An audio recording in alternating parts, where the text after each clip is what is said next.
আজকের লেকচারে আমাদের টপিক হলো মেথড অফ ফাইনাইট ডিফারেন্স। এর আগের দিন আমরা সি প্লাস আইএস মেথড পড়েছিলাম। তো আজকে হচ্ছে আমাদের লাস্ট টপিক এই সিকোয়েন্স এন্ড সিরিজের। এটা করলেই মোটামুটি আমাদের সিলেবাস কমপ্লিট হবে। তো চলো শুরু করি। মেথড অফ ফাইনাইট ডিফারেন্স, এই মেথডটা হচ্ছে আমরা এর আগে একটা মেথড পড়েছিলাম যে মেথড অফ ডিফারেন্স, আর এটা হচ্ছে ফাইনাইট ডিফারেন্স। তো একটু আলাদা, এটাকে অনেক সময় আরেকটা নামেও ডাকা হয়, সেটা হচ্ছে ডেল্টা প্রসেস বলা হয়। ডেল্টা প্রসেস এই নামেও অনেক সময় ডাকা হয়। তো এটা একটু পরেই তোমরা বুঝতে পারবে কেন ডেল্টা প্রসেস বলা হয়। তো এইখানে আমরা যে ধরনের সিরিজ দেখবো বা যে ধরনের সিরিজের ক্ষেত্রে এই মেথডটা অ্যাপ্লাই করব, তো সেই সিরিজগুলো আসলে মানে সমান্তর ধারাও না বা গুণোত্তর ধারাও না। দেখলে মনে হবে যে নাম্বারগুলো মধ্যে হয়তো কোনো মানে সাধারণ অনুপাতও খুঁজে পাওয়া যাচ্ছে না, সাধারণ অন্তরও খুঁজে পাওয়া যাচ্ছে না। কিন্তু আমরা একটু যদি মেথড অ্যাপ্লাই করি, এই ডেল্টা প্রসেসটা অ্যাপ্লাই করি, তাহলে আমরা সেটার nth টার্মের একটা ফর্মুলা বের করতে পারবো। আমি জেনারেল মেথডটা বলার আগে এখানে একটা এক্সাম্পল আমি দিয়েছি, এক্সাম্পলটা আমরা আগে একটু দেখি, তাহলে তোমাদের ক্লিয়ার হবে আশা করি। এখানে যে এক্সাম্পলটা দেয়া আছে দেখো, এই সিরিজের n তম টার্ম পর্যন্ত যোগফল বের করতে বলা হয়েছে। সিরিজের টার্মগুলো আমরা যদি একটু খেয়াল করি, প্রথমটা আছে কি -1, তারপরে -3, তারপর +3, +23, +63। তো বুঝতেই পারতেছো যে এখানে আসলে কমন ডিফারেন্সও নাই, যে সবগুলো আগের টার্মের সাথে সার্টেন একটা অ্যামাউন্ট যোগ করে করে যে বাড়তেছে সেরকম না। আবার যেমন -1 থেকে -3 যখন আসছে তখন আরো -2 কমে গেছে, তাই না? তারপরে আবার এখানে আবার যখন গেছে তখন হচ্ছে +6, 6 বাড়ানো হয়েছে। তারপরে আবার এখানে 20 যোগ করে 23। তো তার মানে এখানে বোঝা যাচ্ছে যে আমাদের মানে টার্ম গুলো অনেকটা মনে হচ্ছে যে র্যান্ডম, বাট আসলে র্যান্ডম না। কারণ র্যান্ডম যদি সত্যিকার অর্থেই র্যান্ডম টার্ম হয়, তাহলে সেক্ষেত্রে তো আমরা এন টার্মের কোনো ফর্মুলা দিতে পারবো না। তো যাই হোক, এখন আমাদের কাজ হচ্ছে যে এটাকে একটা ফর্মুলা দিয়ে প্রকাশ করা, যে nth টার্মের ফর্মুলাটা তাহলে কি হবে। আমরা তো সাধারণ অন্তর যদি থাকতো, অর্থাৎ এই সিরিজটা যদি একটা অ্যারিথমেটিক সিরিজ হতো তাহলে nth টার্ম লিখতে পারতাম। তারপরে যদি হচ্ছে জিওমেট্রিক সিরিজ হতো তাহলেও লিখতে পারতাম। তো এই ক্ষেত্রে যেহেতু কোনোটাই না, সো এই ক্ষেত্রে আমরা একটা মেথড অ্যাপ্লাই করব, সেটার নামই হচ্ছে ফাইনাইট ডিফারেন্স। তো দেখো মেথডটা হচ্ছে যে প্রথমে আমি এই সিরিজের টার্ম গুলো হচ্ছে লিখলাম সব, -1, -3, -23, সরি +3, +23, +63, +129। এরপর যেটা করতে হবে যে এই প্রথম এই যে দুইটা টার্ম দেখতে পাচ্ছি আমরা, যে এই টার্ম এবং এই টার্ম, এই দুই টার্মের মধ্যে ডিফারেন্সটা কত, পার্থক্যটা কত, সেটা লিখতে হবে। অর্থাৎ -3 থেকে এই -1টা বিয়োগ করতে হবে। তাহলে বিয়োগ করলে আমরা পাই হচ্ছে -3 + 1, তার মানে হচ্ছে -2। তাহলে এই -2টা এই দুইটা যে নাম্বার আমি লিখছিলাম সেটার ঠিক মাঝ বরাবর নিচের আরেকটা রোতে লিখলাম, ঠিক আছে? একইভাবে পরের এই যে থার্ড টার্ম আর সেকেন্ড টার্ম, এই দুইটার মধ্যে ডিফারেন্সটা কত, পার্থক্যটা কত, সেটাও লিখতে হবে। তাহলে পার্থক্যটা বের করতে হলে 3 থেকে -3 কে বিয়োগ করতে হবে, এটা থেকে এটা বিয়োগ, তার মানে 3 -3, তাহলে আসছে কত, +6। এই যে +6টা তাহলে এই দুইটা টার্মের মাঝখানে, অর্থাৎ দ্বিতীয় আর তৃতীয় টার্মের মাঝ বরাবর নিচের রোতে লিখে দিলাম। একইভাবে ফোর্থ আর থার্ড টার্মের যে ডিফারেন্স সেটা হচ্ছে 20, 23 থেকে 3 বিয়োগ করলে সেটাও এখানে লিখলাম। সিমিলারলি বুঝতে পারতেছো যে এই 40, 66 এগুলো এইভাবে বের করতে হবে। দেন এই সিরিজটার যদি এই মানে সেকেন্ড রোতে যে সিকোয়েন্সটা আছে সেটার দিকে যদি আমরা একটু তাকাই, -2, 6, তারপরে কত আসছে 20, 40, 66। তো এটা এখানেও আসলে খুব বেশি মানে এটাও কোনো আমাদের অ্যারিথমেটিক সিরিজও আসে নাই, তারপরে জিওমেট্রিক সিরিজও আসে নাই, তাই না? তো এরপরে আমরা আবার এই সিমিলার প্রসেস, অর্থাৎ এইমাত্র যে কাজটা করছি সেই কাজটা আবার এই সিকোয়েন্সটার উপরে অ্যাপ্লাই করব। তার মানে আবার এই -2 আর 6 এর মধ্যে পার্থক্য কত সেটা হচ্ছে এখানে বের করে মাঝ বরাবর লিখবো। তার মানে 6 থেকে -2 বিয়োগ করতে হবে, তাহলে 6 থেকে -2 বিয়োগ করলে হবে 8, এই 8টা মাঝ বরাবর লিখে দিলাম। একইভাবে 20 থেকে 6 বিয়োগ করলে 14, সেটা মাঝ বরাবর লিখে দিলাম। তারপরে 20, 26 এভাবে। তো এখন যেটা আসছে 8, তারপরে 14, তারপরে 20, তারপর 26। এখন মনে হচ্ছে যে এখানে একটা সুন্দর একটা ফর্ম আসতেছে। তো আমরা আবার এই কাজটা করতে থাকবো, যে আবার যদি এরকম পার্থক্য বের করি তাহলে আবার পরের রোতে হবে 14 আর 8 এর ডিফারেন্স হচ্ছে 6, তারপরে 20 আর 14 এর ডিফারেন্স হচ্ছে আবার 6। তাহলে এখন দেখো সবগুলোই 6 6 করে আসতেছে, প্রত্যেকটার মধ্যেই ডিফারেন্স 6 আসতেছে। এরপরে যদি আমি আরেকবার এই বিয়োগ করার প্রসেসটা অ্যাপ্লাই করি তাহলে এরপরে যেহেতু এখন সবগুলো আমার 6 হয়ে গেছে সব টার্ম এই সিকোয়েন্সের, তাহলে আমাদের এই লাস্ট যে রোটা আছে সেখানে সবগুলো আসলে 0 হয়ে যাবে, এটা বোঝাই যাচ্ছে। তো এরকম যখন 0 চলে আসবে তখন আমরা nth টার্মের একটা ফর্মুলা ইউজ করতে পারবো।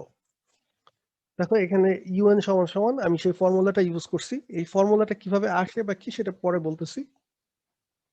তো un এর ফর্মুলাটা কি হবে সেটা হচ্ছে আমাদের এই যে যখন আমি 0 পেয়ে যাব সেখানে আমি স্টপ করব, কারণ এরপরে আমি যদি আবার আরো রো লিখতে চাই তাতে আসলে কোনো লাভ নাই, কারণ এখন তো সব 0 চলে আসছে, তাই না? তো আমি 0 থেকে 0 বিয়োগ করলে আবার পরের রোতেও সব 0ই আসবে। তো এখন আর এটা কন্টিনিউ করার কোনো মানে নাই। তো যখন 0 হয়ে যাবে তখন আমরা এই বিয়োগ করে করে নতুন করে রো তৈরি করা এটা বন্ধ করে দিব। বন্ধ করে এরপরে un এর ফর্মুলাটা লিখব। এই যে এই পাশে যে নাম্বারগুলো আছে, অর্থাৎ এই এটাকে আমরা যদি মানে কলাম চিন্তা করি, যে ফার্স্ট কলাম আসলে যদিও এটা পুরোপুরি ভার্টিক্যালি নাই, তো এটা লেখার সুবিধার্থেই আমাদের এভাবে লিখতে হবে। তো এই নাম্বারগুলোর দিকে একটু তাকাতে হবে। ফর্মুলাটা হচ্ছে প্রথম যেই টার্মটা আছে -1 সেটা অ্যাজ ইট ইজ যা আছে তাই থাকবে, তারপর প্লাস এরপরে যেই সংখ্যাটা আছে -2 সেটার সাথে গুণ করতে হবে হচ্ছে n-1 c1, অর্থাৎ কম্বিনেশন। তোমরা পারমুটেশন কম্বিনেশন পড়ে আসছো, এনসিআর, তারপরে এনপিআর, এগুলো তো তোমরা পড়ে আসছো তাই না? সো এনপিআর কিভাবে বের করে, ফর্মুলা কি, এনসিআর এর ফর্মুলা কি, এগুলো তোমরা জানো। তো আমি আর ওদিকে যাচ্ছি না। এখানে যেটা আমাদের লিখতে হবে যে n-1 থেকে একটা জিনিস নিয়ে কতভাবে কম্বিনেশন করা যায় সেইটার ভ্যালুটা আমাদের লাগবে, অর্থাৎ n-1 c1।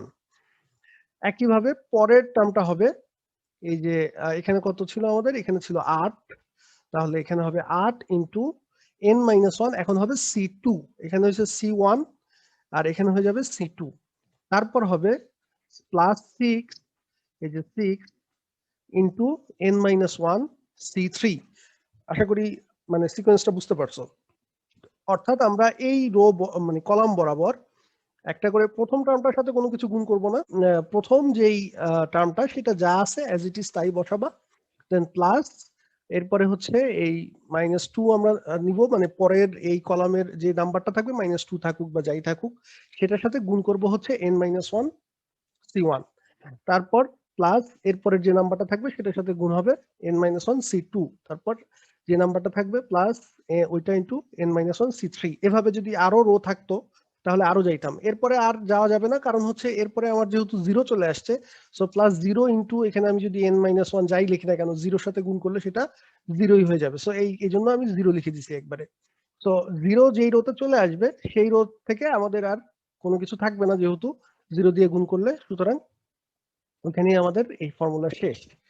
তো এখন আমরা এই ফর্মুলা অনুযায়ী তাহলে এই ভ্যালুগুলো যদি ক্যালকুলেট করি তাহলে ইউএন এর একটা সাধারণ একটা ফর্মুলা আমরা পেয়ে যাব।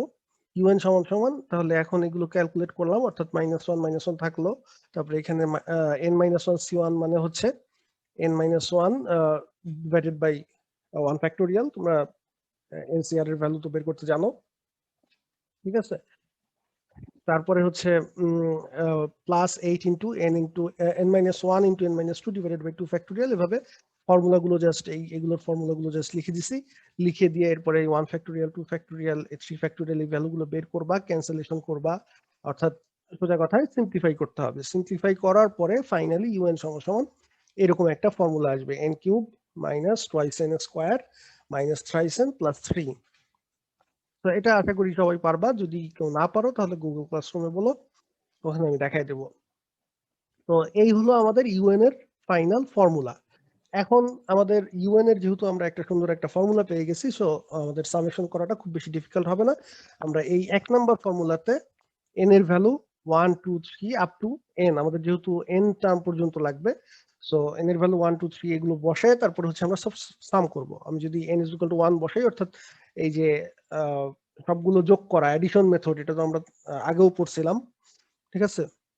অর্থাৎ u1 সমান হবে 1 কিউব মাইনাস 2 ইনটু 1 স্কয়ার, এই যে এই ফর্মুলা অনুযায়ী লিখতেছি, মাইনাস 3 ইনটু 1 প্লাস 3।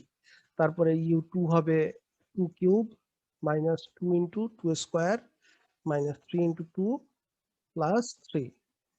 তারপরে একইভাবে এভাবে un পর্যন্ত লিখে তারপরে সবগুলোকে আমরা যখন সাম করব, সাম করলে এই পাশে এই সবগুলোর যোগফল মানে হচ্ছে sn। আর এইখানে তখন কি হবে বুঝতেই পারতেছো যে এখানে আমার এই কিউব গুলো একসাথে আমি লিখব, যে 1 কিউব প্লাস 2 কিউব প্লাস এভাবে আপ টু n কিউব পর্যন্ত। তার মানে আমার 1 থেকে n পর্যন্ত সংখ্যাগুলোর ঘনর যে যোগফল সেইটার ফর্মুলাটা আমাদের লাগবে। তো এটার ফর্মুলা আমরা জানি, সো এটা আমরা বের করতে পারবো। তারপরে এই যে মাইনাস এখানে 2 কমন, এই পরের টার্মগুলো থেকে এখানে মাইনাস 2 ইনটু n স্কয়ার হবে। সো এই টার্মগুলো থেকে মাইনাস 2 কমন নিয়ে কি লেখা যাবে, মাইনাস 2 কমন নিয়ে লেখা যাবে 1 প্লাস মানে 1 square plus 2 square plus up to n square.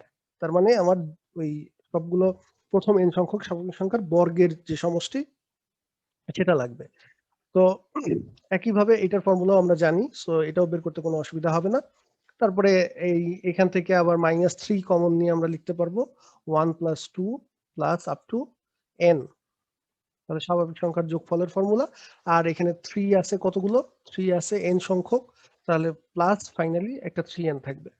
তো এরপরে হচ্ছে এই ফর্মুলাগুলো তোমরা বসায় দিবা, এই যে ঘনের যোগফলের ফর্মুলা, স্কয়ারের, এগুলো আমরা জানি এগুলোর ফর্মুলা কি। তো এগুলো বসায় সিম্পলিফিকেশন করলে ultimately this will be the result. এই যে দেখো এখানে প্লাস 3n কিন্তু আছেই। সো বাকি যেগুলো আছে সেগুলোকে সিম্পলিফাই করে কমন টমন নিলে ফাইনালি এরকম একটা ফর্ম হবে। তো আশা করি এইটা বুঝতে কোনো সমস্যা নাই। এখন হয়তো অনেকে বলতে পারো যে স্যার আসলে এই ফর্মুলা কোত্থেকে আসলো বা কিভাবে আসলো।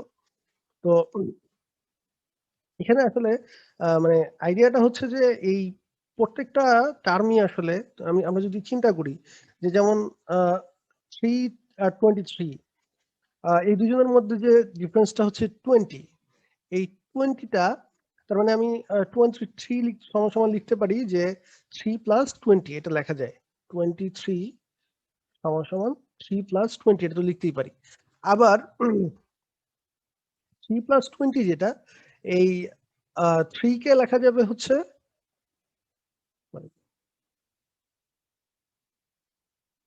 3 কে লেখা যাবে হচ্ছে -3 প্লাস 6, যেহেতু এই যে 3 টা আসছে কোত্থেকে, এই দুটা থেকে, তাই না? কারণ 3 আর -3 এর ডিফারেন্স হচ্ছে 6, তাহলে -3 প্লাস 6 মানেই তো 3 হবে। আর এই 20 কে আবার লেখা যাবে 6 প্লাস 14, এই যে এই দুইটা, ঠিক আছে? এই দুটা থেকেই তো 20 আসছে, কারণ 20 আর 6 এর ডিফারেন্স হচ্ছে 14। তো এরপরে আবার বুঝতেই পারতেছো যে আমি যদি এখন আবার এই -3 কে যদি হচ্ছে এই এই দুজনের সাহায্যে প্রকাশ করি, তারপরে আবার এই 6 কে হচ্ছে এই দুজনের সাহায্যে প্রকাশ করি, তারপরে 14 কে হচ্ছে এই দুজনের সাহায্যে প্রকাশ করি, তাহলে এখানে এই যে -3 6 6 14 এই সবাই কি আসলে কি আলটিমেটলি এই যে কলামের নাম্বার গুলো যে আছে সেগুলো দিয়ে এক্সপ্রেস করা যাবে। তুমি যেখান থেকে শুরু করো না কেন, তুমি আলটিমেটলি কিন্তু এভাবে ব্যাক সাবস্টিটিউশন করে করে যে এইটা সমান সমান এই দুইটা যোগফল, ঠিক আছে? যেহেতু আমি বাই ডিফল্ট এই দুইটাকে বিয়োগ করেই হচ্ছে এটা বের করছি, তার মানে এই দুইটা যোগ করলে তো এটা হবেই, তাই না? সো তারপরে আবার এই দুইটা, এইটা সমান সমান এই দুইটার যোগফল আর এইটা সমান সমান হচ্ছে এই দুইটার যোগফল। তো এইভাবে ব্যাক সাবস্টিটিউট করতে করতে তুমি দেখবে যে ফাইনালি এই কলামে চলে যাওয়া যাবে, ঠিক আছে? এই কারণেই আমি ইউএন এর ফর্মুলাতে শুধুমাত্র এই প্রথম কলামের নাম্বারগুলোই ব্যবহার করছি, ঠিক আছে? তো আশা করি মানে ইনটিউশনটা বা আইডিয়াটা, বেসিক আইডিয়াটা বোঝা গেছে। এখন কেন ফর্মুলাটা এরকম হলো যে স্যার ঠিক আছে বুঝলাম প্রথম নাম্বারগুলো ইনভলভ থাকবে, কিন্তু এইভাবেই কেন থাকবে, এরকম n-1 c1 n-1 c2 কেন হবে? তো সেটার ফর্মুলা আমাদের যে রেফারেন্স 1 সেখানে দেয়া আছে, দেখো আমি এখানে ফর্মুলাটা লিখছি, ডেরিভেশনটা লিখি নাই, কারণ ডেরিভেশনটা হয়তো পরীক্ষার জন্য অত গুরুত্বপূর্ণ না, বাট অবভিয়াসলি তোমাদের যাদের ইন্টারেস্ট আছে তোমরা রেফারেন্স 1 এ এটার প্রুফটা পেয়ে যাবা, যে কিভাবে আসলে এই ইউএন এর ফর্মুলাটা এরকম আসে। সো যারা ইন্টারেস্টেড আছো তারা সেখান থেকে দেখতে পারো। যদি কারো কোনো ওখানে বুঝতে কোনো অসুবিধা হয় তাহলে অবশ্যই আমাকে জানাবা। সো এখানে আমি জাস্ট ওই জেনারেল ফর্মুলাটাই লিখছি, যে আমরা ধরে নিলাম যে U1 U2 U3 U4 up to U4 U5 এরকম একটা আমার হচ্ছে সিকোয়েন্স দেয়া আছে, যেটা আসলে একটা অ্যারিথমেটিক সিরিজও না, একটা সিরিজ দেয়া আছে যেটা অ্যারিথমেটিক সিরিজও না, জিওমেট্রিক সিরিজও না। তো এইটার ক্ষেত্রে আমি এন টার্মটা কিভাবে বের করব। তো সেই ক্ষেত্রে আমি যদি এন টার্মটা বের করতে পারি, দেন হচ্ছে আমি সামেশন অ্যাপ্লাই বের করার জন্য যে কোনো অনেক ধরনের মেথডই হয়তো ইউজ করতে পারবো। ইউএন থেকে যদি ইউএন কে যদি আমি একটু আগে আমরা যেভাবে করছি সেভাবে না করে যদি তুমি ইউএন টাকে পরবর্তীতে আরো সিম্পলিফাই করে vn-1 এরকম কোনো ফর্মে নিতে পারো, তাহলেও করতে পারবা। ওই যে আমাদের যেই সবকিছু ক্যান্সেল হয়ে যায় যেই মেথডটা ছিল সেই মেথডে, ঠিক আছে। সো মেথড অফ ডিফারেন্স যেটা, সো ওইভাবেও করতে পারবো আমরা, ওটা কোনো ব্যাপার না। আমাদের ইউএনটা বের করাটাই হচ্ছে আসল চ্যালেঞ্জ।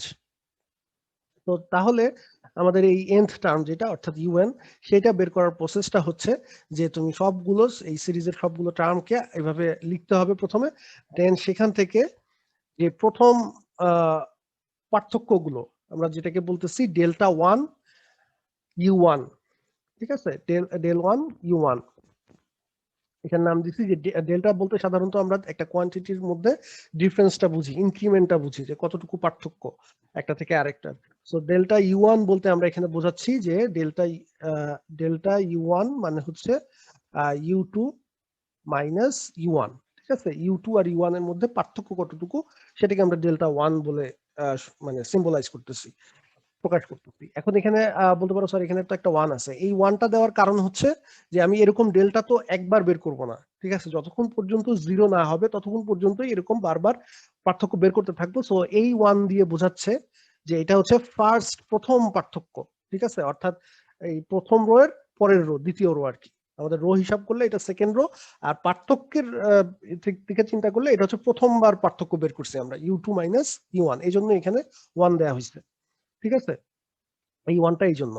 তো এরপরে আবার যখন এই পার্থক্যগুলোর আবার পার্থক্য বের করব, অর্থাৎ এইটা বিয়োগ এইটা, তখন আমাদের যেই সিম্বলটা আসবে সেটা হবে যে এটাও এই U2, এটা হচ্ছে U2 আর U1, তবে ডেল্টা 1 আছে, অর্থাৎ পার্থক্যের পার্থক্য। সো এই কারণে এখানে সিম্বলটা দেওয়া হয়েছে ডেল্টা 2 U1, ঠিক আছে, অর্থাৎ এটা হচ্ছে সেকেন্ড লেভেলের পার্থক্য, মানে দ্বিতীয়বার পার্থক্য বের করছি, অর্থাৎ রো হিসাব করলে থার্ড রো, বুঝা গেছে। তো এইভাবে আমরা যদি nth মনে করো যে nth রোতে আমরা গেলাম, দেন হচ্ছে আমরা জিরো পেয়ে গেলাম। আমরা ধরে নিলাম যে এরকম nth রোতে যাওয়ার পরে, তো nth রো এর বেলায় এখানে আমরা লিখবো ডেল্টা n-1, ঠিক আছে, আর U1 U2 এগুলো তো থাকবেই, তো এটা কোনো অসুবিধা নাই। তো এরপরে ফাইনালি জিরো চলে আসলো। তো সেই ক্ষেত্রে তাহলে আমাদের ইউএন এর ফর্মুলাটা হবে যে আমরা কি বলছিলাম, ইউএন এর ফর্মুলাটা আমরা কিভাবে লিখবো, যে এই প্রথম কলামে যে নাম্বারগুলো আছে অর্থাৎ এই এই কলাম বরাবর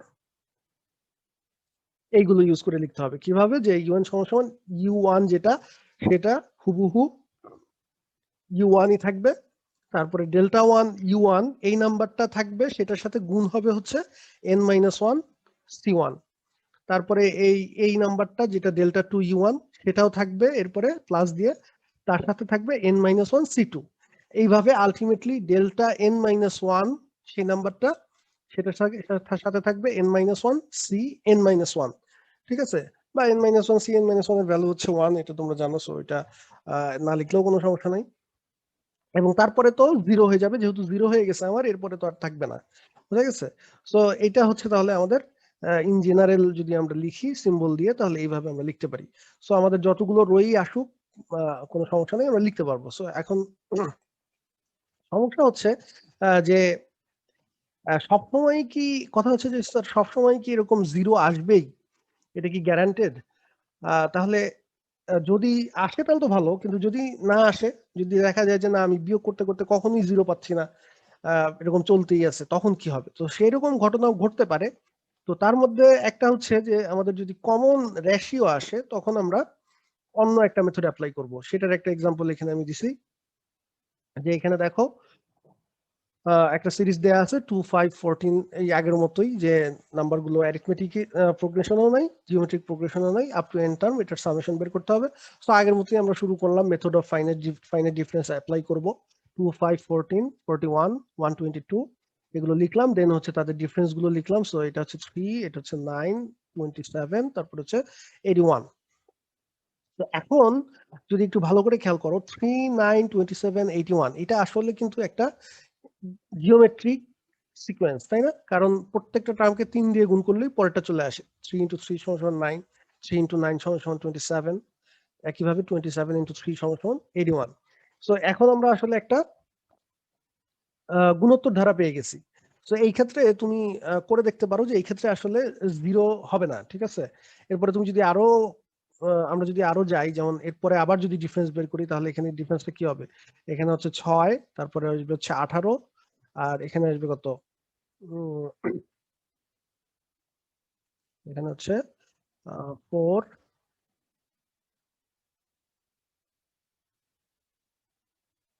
4, তারপরে তার মানে হচ্ছে 54। ওকে, তো তাহলে দেখো এখন আবারও ওই যে দেখো 3 ইন্টু 6 মানে 18, 3 ইন্টু 18 মানে 54, আবার ওই গুণোত্তর ধারাই আসতেছে। আবার চাইলে তুমি বের করার চেষ্টা করো, এখন আবার আসবে 12, এখানে আসবে কত? তার মানে হচ্ছে 36, সরি, হ্যাঁ 8 8 6 14 1, হ্যাঁ ঠিক আছে। তাহলে এখন আসলো 36, তার মানে এই যে আবার 3 ইন্টু 12 মানে হচ্ছে 36। তার মানে তুমি যতই যাও, এই এই টার্মের সাথে পরের টার্মের এই কমন রেশিও যেটা, সেটা সবসময় 3 থাকবে। তার মানে আমাদের ওই কমন ডিফারেন্স আসবে না, সো আলটিমেটলি জিরো হবে না। এটা তুমি যতই চালাও না কেন কখনোই জিরো হবে না। তো এই ধরনের ক্ষেত্রে তাহলে আমরা কি করব? তো এই ধরনের ক্ষেত্রে হচ্ছে আমরা ওই যে যখনই কমন রেশিও একটা পেয়ে যাব, অর্থাৎ আমরা দেখবো যে পার্থক্যগুলো একটা জিওমেট্রিক সিকোয়েন্সে আছে, যেই স্টেপেই জিওমেট্রিক সিকোয়েন্স আসবে প্রথম, এই স্টেপে তো প্রথম রোতে তো জিওমেট্রিক সিকোয়েন্সও নাই, অ্যারিথমেটিকও নাই, বাট তারপরে যখন প্রথম পার্থক্যগুলো বের করলাম, এরপরেই দেখলাম যে এটা জিওমেট্রিক সিকোয়েন্সে চলে গেছে। তো ওখানে আমরা স্টপ করে দিব, এরপরে আর পার্থক্য বের করব না, এবং আমরা দেখাবো যে এখানে আমরা একটা কমন রেশিও পেয়ে যাচ্ছি, এই যে এখানে দেখানো আছে। এখন এই সেই কথাটাই এখানে লেখা হয়েছে, so the sequence of first order differences is in geometric progression. আমরা এগুলোকে একটা নাম আছে, আমি আগের স্লাইডটা যদি আর একটু দেখাই, যে এগুলোকে আমরা বলি ফার্স্ট অর্ডার ডিফারেন্স। এই যে এগুলো প্রথম পার্থক্য, যেহেতু এটাকে বলা হয় ফার্স্ট অর্ডার ডিফারেন্স। তারপরে এটা হচ্ছে দ্বিতীয় পার্থক্যের পার্থক্য, এগুলোর নাম হচ্ছে সেকেন্ড অর্ডার ডিফারেন্স, ঠিক আছে? সেকেন্ড অর্ডার এইগুলো, এগুলো হচ্ছে ফার্স্ট অর্ডার। তারপরে একইভাবে third order difference, fourth order difference. So এইখানে আমাদের যেহেতু ফার্স্ট অর্ডার ডিফারেন্স গুলো, এই যে ফার্স্ট অর্ডার ডিফারেন্সের যে সিকোয়েন্সটা, অর্থাৎ এই সেকেন্ড রোটা, সেটা একটা জিওমেট্রিক প্রোগ্রেশনে আছে আমরা দেখলাম। সো এই ধরনের ক্ষেত্রে আমরা ধরে নিব যে ইউএন সমান সমান ইউএন সমান সমান এ প্লাস বি ইন্টু এই যে কমন রেশিওটা পাইছিলাম সেটার সাম পাওয়ার। খেয়াল করে দেখো, আমরা এখানে কিন্তু আমাদের যদি প্রথমেই এই সিকোয়েন্সটা দেয়া থাকতো, এই সিরিজটা দেয়া থাকতো, তাহলে তো কোনো সমস্যাই ছিল না। কারণ আমরা জানি যে ওটা একটা জিওমেট্রিক সিকোয়েন্স, এবং জিওমেট্রিক সিকোয়েন্সের nth টার্মের সূত্র হচ্ছে ar two the power n minus 1, এটা আমরা সবাই জানি। তো এটা তো শুরুতেই একটা গুণোত্তর ধারা ছিল না। গুণোত্তর ধারাটা ওইটার মধ্যে লুকায়িত আছে হিসাবে চিন্তা করতে পারো, যে আসলে প্রত্যেকটা টার্মের ডিফারেন্সের মধ্যে গুণোত্তর ধারাটা লুকায়িত আছে। তার মানে কোন একটা গুণোত্তর ধারার যে জেনারেল ফর্ম বা জেনারেল টার্ম, সেটার সাথে কোনো কিছু যোগ বিয়োগ করেই এই ধারাটা তৈরি করা হয়েছে, ঠিক আছে? সেই অ্যাজাম্পশন থেকেই আমরা হচ্ছে ইউএনটা এরকম ধরে নিচ্ছি, যে ইউএনটা সরাসরি গুণোত্তর ধারা হয়ে যাইতো যদি এরকম হইতো, যেহেতু কমন রেশিও হচ্ছে আমার 3। সো আমরা যদি এটা ডিরেক্ট আমাদের এটা দেওয়া থাকতো, তাহলে তো বি বি হচ্ছে এখানে প্রথম term, B into 3 to the power n minus 1 এভাবে ধরে নিতাম। বাট যেহেতু এটা হুবহু গুণোত্তর ধারা না, একটা ধাপ পরে এসে তারপরে গুণোত্তর ধারা আসছে, এই কারণে আমরা a plus B into 3 to the power n minus 1 ধরে নিলাম, ঠিক আছে? যে সামথিং যোগ বিয়োগ করলে দেন হচ্ছে আমাদের অরিজিনাল যে ধারা আছে সেটার টার্ম গুলো পাওয়া যাবে, ঠিক আছে? যদি হচ্ছে এখন আমাদের এখানে যদি 3টা ধাপ গিয়ে ধরো 2টা ধাপ না গিয়ে 3টা ধাপে গিয়ে গুণোত্তর ধারা আসলো, ঠিক আছে, দ্বিতীয় ধাপেও কোনো গুণোত্তর ধারা আসলো না, তৃতীয় ধাপে গিয়ে গুণোত্তর ধারা আসলো, সেই ক্ষেত্রে ইউএনটা তাহলে এই যে এই সিমিলার ভাবেই তখন ইউএনটা ধরতে হইতো a plus bn plus C three to the, ধরো সি যদি আসতো কমন রেশিও থার্ড রোতে গিয়ে, তাহলে C into 3 to the power n-1। ঠিক আছে, বুঝাইতে পারছি ব্যাপারটা? অনেকটা তোমাদের এই যে ইয়ের মতো আংশিক ভগ্নাংশের বেলায় এরকম কিছু ছিল যে কিভাবে অ্যাজাম্পশনটা করতে হয়। ঠিক আছে, আচ্ছা যাই হোক। সো অর্থাৎ আমাদের যদি একটা রোতে আসে, মানে সেকেন্ড রোতেই যদি আমাদের গুণোত্তর ধারা চলে আসে, তাহলে ফর্মটা হবে just a plus B into 3 to the power n-1। যদি থার্ড রোতে গিয়ে গুণোত্তর ধারা আসে, তাহলে a plus B N plus C into এই যে মানে 3 এর জায়গায় কমন রেশিও যেটা আর, সেটা হবে আর C R to the power n-1। যদি ফোর্থ রোতে গিয়ে হচ্ছে গুণোত্তর ধারা আসে, তাহলে কি হবে a plus B N plus C N square plus D into R to the power n-1, যেখানে আরটা হচ্ছে ওই আমাদের ফোর্থ রোতে গিয়ে যে কমন রেশিওটা আসলো। ঠিক আছে, অর্থাৎ তার মানে এভাবেও মনে রাখতে পারো যে আমাদের যে কয়টা রো হবে আমাদের ইউএন এর মধ্যে, সেই কয়টা টার্ম হবে। যেমন এখানে আমাদের 2টা রো, সো ইউএন এর মধ্যে 2টা টার্ম, এ একটা আর b into 3 to the power n-1 এটা আরেকটা। তো এখন কথা হচ্ছে যে এই ইউএন যে আমরা ধরে নিলাম, এটা তো আসলে আমরা এ এর ভ্যালু আর বি এর ভ্যালু জানি না এখনো। এ আর বি এর ভ্যালু যদি জানতে পারি, তাহলেই হচ্ছে ইউএনটা আমি পুরোপুরি জানতে পারবো। এখানে কিন্তু এ বি এখনো আননোন। সো এ বি এর ভ্যালু বের করার জন্য, যেহেতু আমরা ধরে নিচ্ছি যে এটাই হচ্ছে ইউএন এর সাধারণ ফর্মুলা, সো ইউএন এন এর ভ্যালু প্রথমে একবার 1 বসাবো। 1 বসালে ইউ1 সমান সমান কি আসে, a plus B into 3 to the power 1-1, n এর জায়গায় জাস্ট 1 বসাচ্ছি, তাহলে আলটিমেটলি হবে a plus B into 3 to the power 0, তার ভ্যালু হচ্ছে 1, সো a প্লাস বি। আর ইউ1 যেটা, ইউ1 মানে কি প্রথম টার্ম, তাহলে প্রথম টার্মটা আমাদের কত ছিল, এই সিকোয়েন্সের সিরিজের 2 ছিল, তাহলে আলটিমেটলি a প্লাস বি সমান সমান আসলে কি লেখা যাবে, 2 লেখা যাবে, তাই না? একইভাবে এন এর ভ্যালু যদি আমরা 2 বসাই, তাহলে ইউ2 সমান সমান হচ্ছে a plus B into 3 to the power 2-1, তার মানে আলটিমেটলি হবে a প্লাস 3b। আর ইউ2 যেটা, ইউ2 সেকেন্ড টার্ম, সেটা হচ্ছে আমাদের এই সিকোয়েন্সে দেওয়াই আছে, সেটা হচ্ছে 5, তার মানে a প্লাস 3b সমান সমান 5। তাহলে আমরা n ইকুয়ালস টু 1 আর n ইকুয়ালস টু 2 বসায়ে আমি এইরকম দুইটা ইকুয়েশন পাইলাম। n ইকুয়ালস টু 1 আর 2 বসাইতে হবে এরকম না, তুমি n এর যে কোনো দুইটা ভ্যালু, যেটা যেই অর্থাৎ যেহেতু আমরা n থার্ড u3 ও জানি, u4 ও জানি, তুমি চাইলে u3 আর 4 বসাও সলভ করতে পারতা, কোনো অসুবিধা নাই। ঠিক আছে, কিন্তু আমরা ছোট বসালেই মানে কোএফিসিয়েন্ট ছোট ছোট আসবে, তো সলভ করতে সুবিধা হবে। ঠিক আছে, তো তাহলে আমরা n ইকুয়ালস টু 1 আর 2 বসাই এরকম দুইটা ইকুয়েশন পাইলাম। এখানে খেয়াল করে দেখো যে যেহেতু আমাদের আননোন হচ্ছে কয়টা, দুইটা, a আর b, সো তোমরা লিনিয়ার অ্যালজেব্রায় পড়ে আসছো যে যত মানে যদি ইউনিক সলিউশন থাকতে হয়, তাহলে মানে যতগুলো আননোন ততগুলো ইকুয়েশন থাকা লাগবে। তারপরে ওই যে আবার ডিটারমিনেন্ট যদি নন জিরো হয় তখন ইউনিক সলিউশন থাকবে, না হলে থাকবে না, এরকম অনেক কন্ডিশন তোমরা লিনিয়ার অ্যালজেব্রায় পড়ছো। তো আমাদের এখানে যেটা লাগবে, যেহেতু আমাদের দুইটা আননোন, সো আমাদের অবশ্যই দুইটা ইকুয়েশন লাগবে, সেই জন্য আমরা n এর দুইটা ভ্যালু ইউজ করে এই দুইটা ইকুয়েশন বের করলাম। ঠিক আছে, যদি 3টা আননোন থাকতো, তাহলে n এর 3টা ভ্যালু ইউজ করতে হতো। অর্থাৎ যদি আমাদের থার্ড রোতে গিয়ে আসতো, তো এরকম একটা ফর্ম আসতো, তখন আমরা এরকম একটা ফর্ম ধরে নিতাম। ঠিক আছে, C R to the power n-1, তো তখন আমাদের এই যে এ বি সি তিনটা হয়তো আননোন, সেক্ষেত্রে আমাদের n এর ভ্যালু 1 2 3 তিনটা বসায় তখন তিনটা 3/3 সিস্টেম আসতো, বুঝতেই পারতেছো? তো এইভাবে জিনিসগুলো একইভাবে এক্সটেনশন হবে।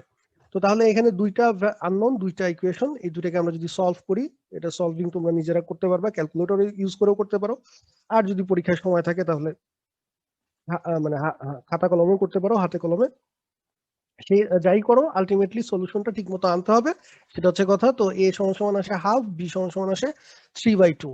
তাহলে a আর b এর ভ্যালু আমরা যদি এই 1 নম্বরে বসায় দেই, তাহলে আমরা ইউএনটা পেয়ে যাচ্ছি half plus have to the power half into 3 to the power n। কারণ হচ্ছে এখানে b এর ভ্যালু হচ্ছে 3/2, আর সাথে একটা 3 টু দি পাওয়ার n-1 আছে। তো আলটিমেটলি আমি 3 দিয়ে, এখানে একটা 3 টু দি পাওয়ার 1 আছে, তাহলে গুণ করলে এটাকে আমি লিখতে পারবো যে 3 টু দি পাওয়ার n/2, এই জিনিসটা। তাহলে আলটিমেটলি এটাকে তো এভাবে লেখা যায় যে half into 3 to the power n। ঠিক আছে, আমি জাস্ট সেকেন্ড টার্মটা দেখালাম আর কি, আর প্রথম টার্মে a সমান সমান হাফ, সেটা তো থাকবেই।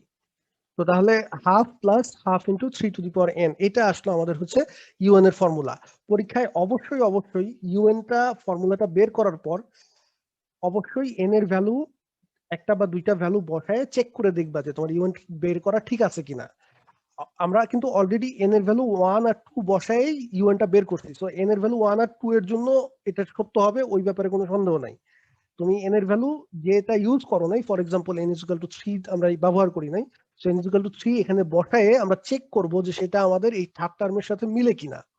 ঠিক আছে, এরকম একটা বা দুইটা, মিনিমাম একটা দিয়ে করতে পারো, আর সময় থাকলে দুইটা ভ্যালু দিয়ে যে n ইকুয়াল টু 3 4 বসায় তারপরে এখানে আমরা বসায় চেক করে দেখো যে এই 3 বসালে 14 হয় কিনা আর 4 বসালে 41 হয় কিনা। ঠিক আছে, এখানে আমরা যদি 3 বসাই তাহলে 9/2, আর এখানে হাফ, তাহলে যোগ করে দেখো হাফ কমন নিলে এখানে হচ্ছে 1 প্লাস, হাফ কমন নিলে 1 প্লাস, আর এখানে আসছে হচ্ছে n এর ভ্যালু 3, না সরি 3 মানে হচ্ছে 3 টু দি পাওয়ার 3, তার মানে হচ্ছে 27, তাহলে হচ্ছে 28/2, তার মানে হচ্ছে 14। তাহলে দেখো যে আমাদের 14ই আসছে। তো একইভাবে 4 বসায়ও যদি দুইটা টার্ম চেক করে দেখো যে ঠিক আছে, তাহলে তুমি মোটামুটি শিওর থাকবা যে তোমার ইউএন বের করাটা ঠিক আছে। এটা শুধু এই অঙ্কের ক্ষেত্রে না, সিরিজের যে কোনো অঙ্কের ক্ষেত্রেই তুমি এই মেথডটা কাজে লাগাতে পারো, যে কোনো মেথডই হোক না কেন। ইউএন সমান সমান যেটা বের করবা সেটা বের করার পরে সেখানে এন এর একটা বা দুইটা ভ্যালু বসে একটু ক্রস চেক করে নিবা, ভেরিফাই করে নিবা যে তোমার ফর্মুলাটা ঠিক আছে কিনা। এই জিনিসটা করলে তোমার অঙ্কটা ভুল হওয়ার চান্স অনেক কমে যাবে, কারণ ইউএনটা যদি ভুল বের করো এরপরে তুমি এসএন অনেক সময় নিয়ে 2 পাতা ক্যালকুলেশন করে এসএন বের করলা, ওটা পুরোটাই কিন্তু বৃথা, কারণ ইউএন ভুল হইলে তোমার এসএন ভুল হবে, এটা নিশ্চিত। ঠিক আছে, তো আগেই 2 পাতা করে তারপরে একটা ভুল জিনিস করার চেয়ে আগেই একটু চেক করে নেওয়াটা ভালো।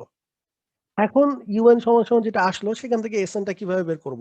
সো এটা সবচেয়ে সহজ পদ্ধতি হচ্ছে যে আমরা ওই যে এন এর ভ্যালু 1 2 আপ টু এন পর্যন্ত বসাবো, তাহলে ইউ1 সমান সমান আসবে half plus half into 3 to the power 1, তারপরে ইউ2 সমান সমান আসবে half plus half into 3 to the power 2। তো এইভাবে ইউএন সমান সমান half plus half into 3 to the power n। তাহলে সবগুলো তারপরে ওই যে আবার সামেশন করলে অ্যাড করে দিলে তাহলে এই পাশে হয়ে যাবে এসএন, আর এই পাশে বুঝতেই পারতেছো কয়টা হাফ আছে, এন সংখ্যক হাফ আছে, তার মানে এন ইন্টু হাফ হবে বা হাফ ইন্টু এন, যাই হোক। আর এখান থেকে হাফ কমন নিলে কি আসে, 3 to the power 1 plus 3 to the power 2 plus up to এভাবে 3 টু দি পাওয়ার n। তাহলে এটা একটা কি গুণোত্তর ধারা, প্রত্যেকবার 3 দিয়ে গুণ করা হয়েছে, সো গুণোত্তর ধারার সূত্র তোমরা জানো, ফর্মুলা কি।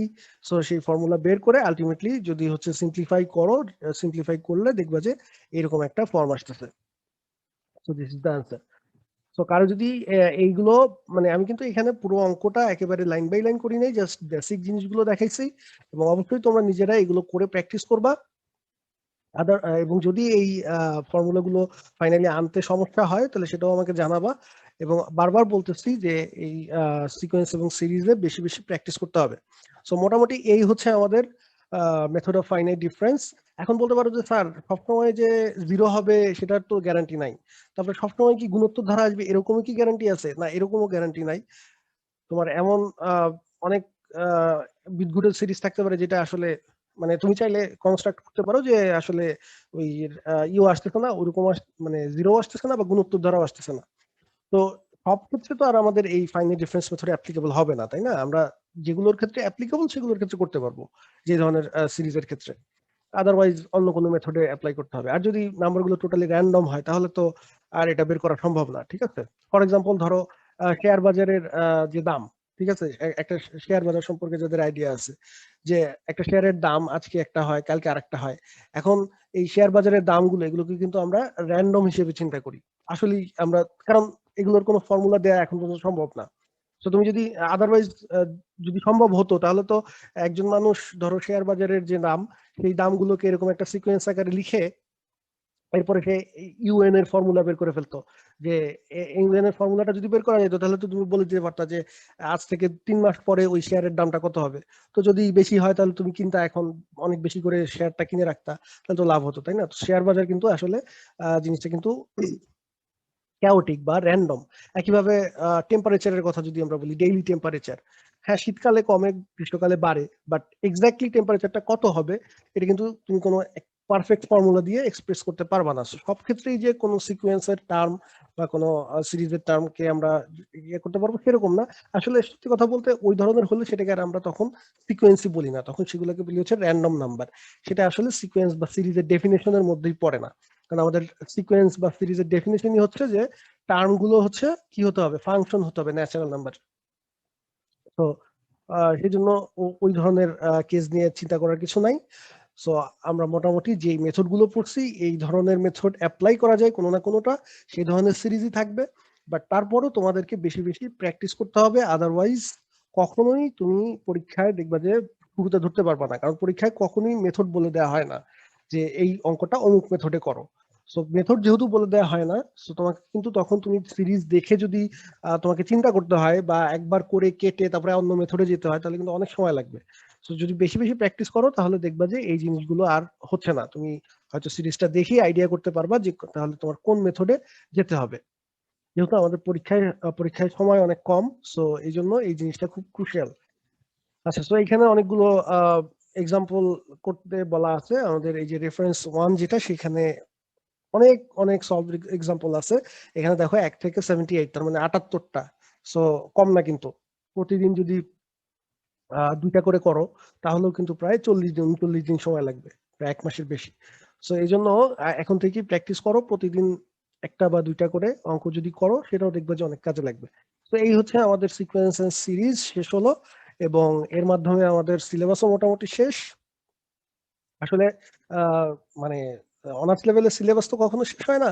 জাস্ট টেন্টেটিভ যে সিলেবাসটা, মোটামুটি আমরা সব টপিক যেগুলো দেওয়া ছিল সবগুলোই টাচ করছি, এবং যতগুলো রেফারেন্স ছিল মোটামুটি আমি চেষ্টা করছি যে তোমাদেরকে সবগুলো থেকেই মোটামুটি পড়ানোর জন্য। তো তবে তোমাদেরকে যে কথাটা বলতে চাই সেটা হচ্ছে যে এই মানে গ্রাজুয়েট আন্ডারগ্রেড লেভেলে এখানে আসলে এক্সাক্ট রেফারেন্স বলতে কিছু নাই, যে একটা বই বা এই বই বা এই স্লাইড পড়লেই তুমি পরীক্ষায় সবকিছু কমন পাবা, এটা কখনোই না।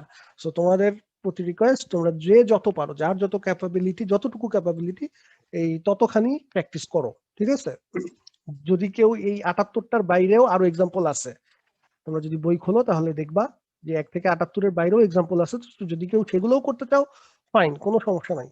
এবং এই রেফারেন্স না আরো যে রেফারেন্স গুলো আছে সেখান থেকেও যদি প্র্যাকটিস করতে চাও, কোনো অসুবিধা নাই। গুগল থেকে প্র্যাকটিস করতে চাও সেটাও করতে পারো। সো পড়ালেখা করতে কোনো বাধা নাই। তবে অবশ্যই অবশ্যই এই লেকচারে যা আছে সেখান থেকে কাটছাট করবা না, এটা হচ্ছে রিকোয়েস্ট। যে এইগুলাও যদি না পড়ো তাহলে কিন্তু সমস্যা। মিনিমাম যেগুলো আমি প্র্যাকটিস করতে বলছি এবং যেগুলো এখানে করাইছি সেই জিনিসগুলো ভালো করে পড়বা এবং সবগুলো মেথডই পড়ার চেষ্টা করবা। সো এই হচ্ছে আমাদের তাহলে আহ মোটামুটি আমাদের এই কোর্স কমপ্লিট হলো। আশা করি সবাই ভালো করবা, সামনে পরীক্ষা আসবে। তো সবার জন্য শুভকামনা থাকলো। আর যদি তোমাদের কোনো সমস্যা থাকে অবশ্যই গুগল ক্লাসরুমে সেটা আমাকে জানাবা, আমি ওখানে উত্তর দেওয়ার চেষ্টা করব। ঠিক আছে? সবাই ভালো থেকো। আল্লাহ হাফেজ।